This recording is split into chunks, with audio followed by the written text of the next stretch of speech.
Well, welcome everyone to the final presentation of the day one at BlackHat. I hope everyone was able to make it through the day, keeping your eyes open and not falling asleep after the parties of last night. We just wanted to introduce ourselves really quickly since we're new presenters here at BlackHat. My name is Ben Feinstein. My background is primarily in security, software engineering. I've been working in that area since about 2000. Working on products such as next generation firewalls, messaging security, IDS systems, and now I'm a researcher at SecureWorks. To my right is Daniel Peck. He's a proud graduate of the Georgia Institute of Technology. He's the resident reverse engineer on our research team, and he's kind of a jack of all trades other than being an IDA Pro jockey. And we got a lot of questions the past couple days. Who is SecureWorks? Some people had not heard of us. We're primarily a managed services provider. We also have a professional services group.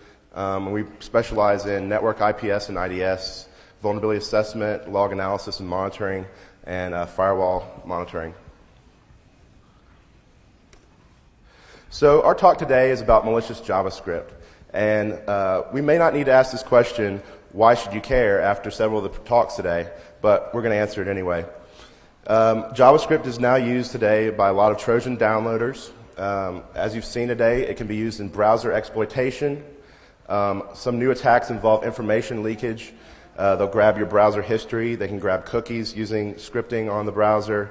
And there was an interesting talk today regarding using scripting on the browser as an endpoint into the network and actually being able to scan and attack internal sites on your intranet through the browser. Primarily, we're looking at evasion and obfuscation techniques that attackers are using with JavaScript to bypass security technologies, such as IPS or IDS devices or host firewalls. So just a little bit of the history of JavaScript. I'm sure some of y'all are familiar. Netscape came up with this great concept back in the 90s. And the idea was basically to allow dynamic interpretation of a scripting language in the browser.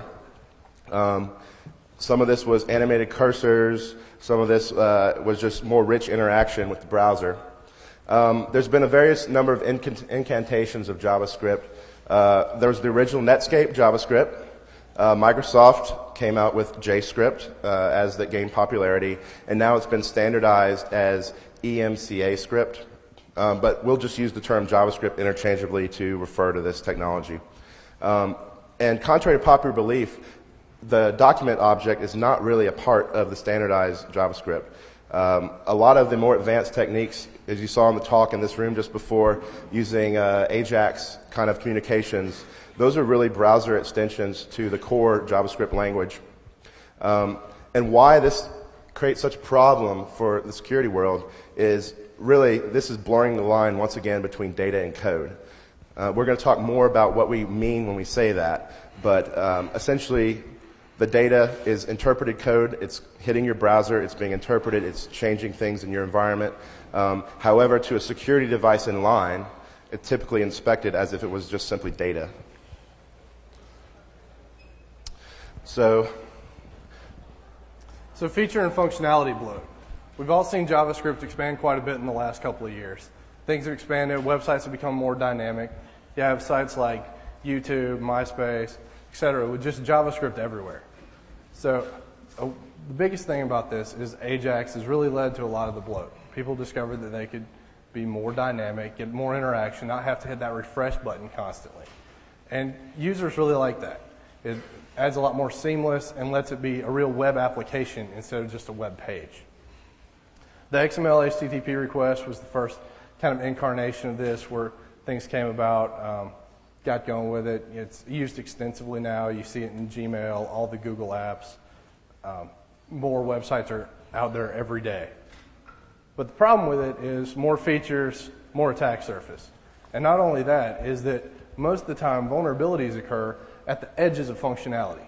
Things that the initial author might not have fully tested or added at the last minute. And this is something that we really see a lot of in JavaScript, is that originally it wasn't meant to do all this. So Web 2.0, It's an amazing thing, and is really on the forefront of technology. Everything is Web 2.0 now. Anything that takes in client input, puts it up again, interacts with the user. But you can't really use the web without it in a lot of ways today. These things, if you turn off JavaScript with your no script kind of extensions, most of your websites aren't going to work. YouTube's going to complain. Any number of other websites are going to complain. And there's not really too much you can do about it except for run them. Because turning off the script, while it might be a valid thing for those of us in this room to do, it's not something that most users are comfortable with because it breaks their experience. And they're using these websites for the experience. Back one, actually. So it's advice to your typical website designer, developer. A lot of your website designers, they didn't exactly have the best training in programming. Not to any fault of their own, but most examples online that you find at the JavaScript libraries, things aren't secure. You see cross-site scripting everywhere. You see file inclusions. All this kind of stuff is just all over. And that's what happens when you have a technology that's just exploded in growth. It didn't have a lot of time to mature. So is it really that dangerous? Well, yeah, it's becoming more dangerous all the time. We saw some things in the month of browser bugs last year. Number 25 was the native function iterator, which was basically a pretty simple thing where if you run an iteration, a for loop, over a native JavaScript function, get a crash, and you can get remote code, which is kind of the goal of these things.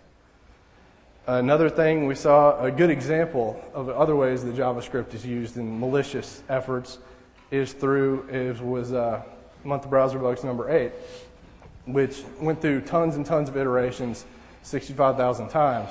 You wouldn't want to download a web page that large, but you could download an 8-line JavaScript that'll write all that out to the page after it's on the client. You're getting a lot speedier, a lot less time, a lot less intensive, and it's all happening on the client.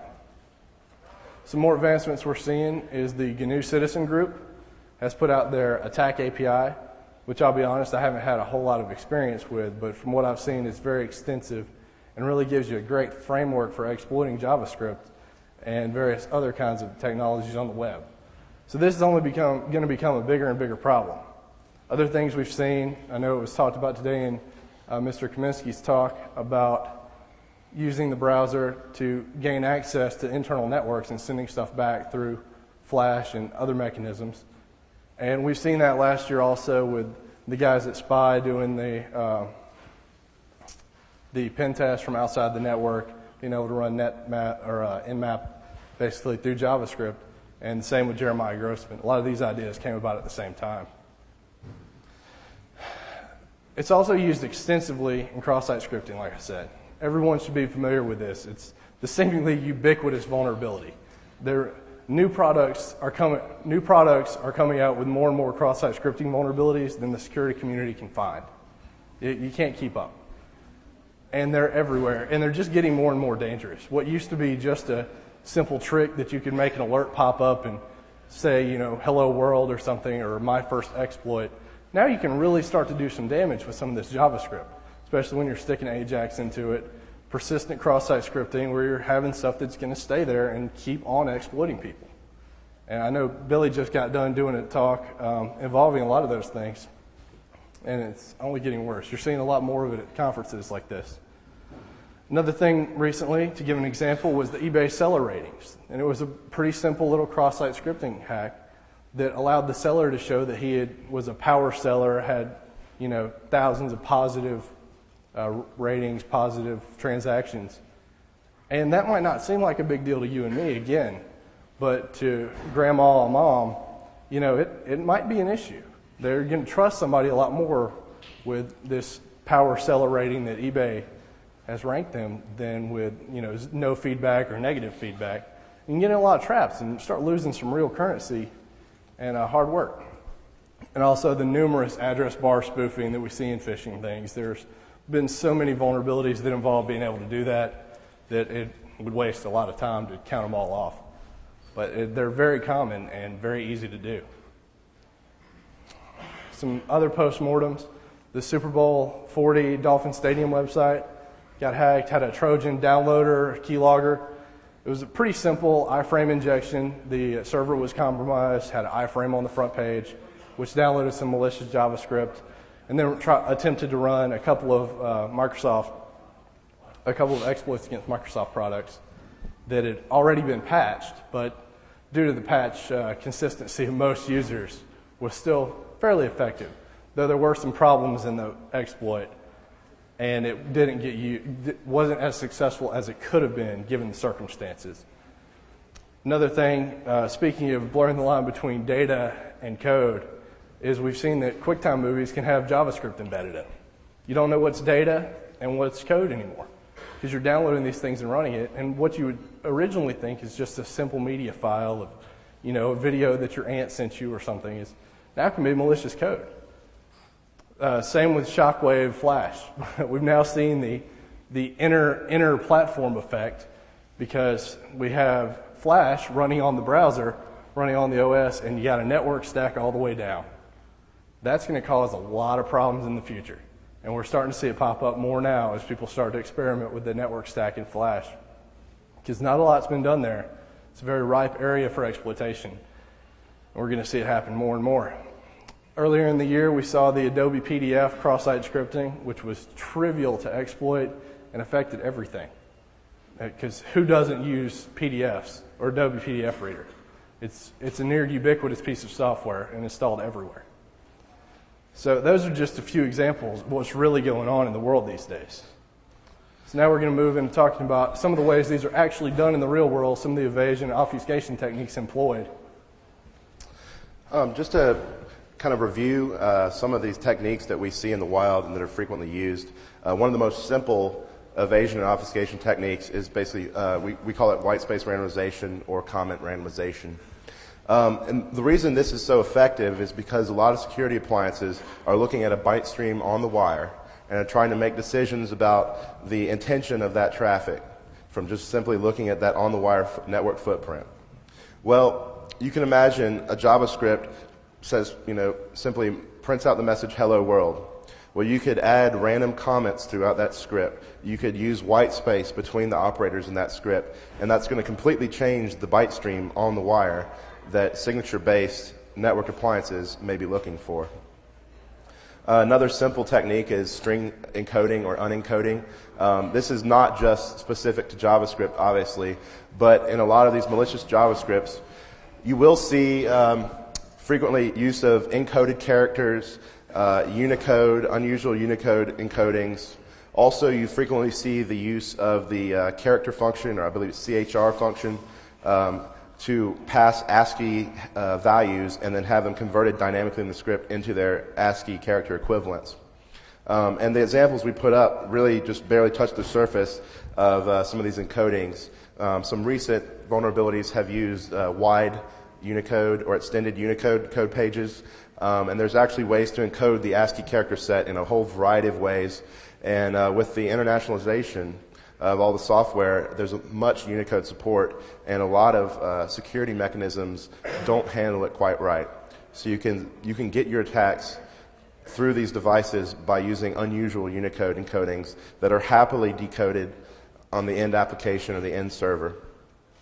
Another very simple technique is string splitting. As you've seen here, if you have a string that you need in your script, here we had lots of detections fail. It could have been, some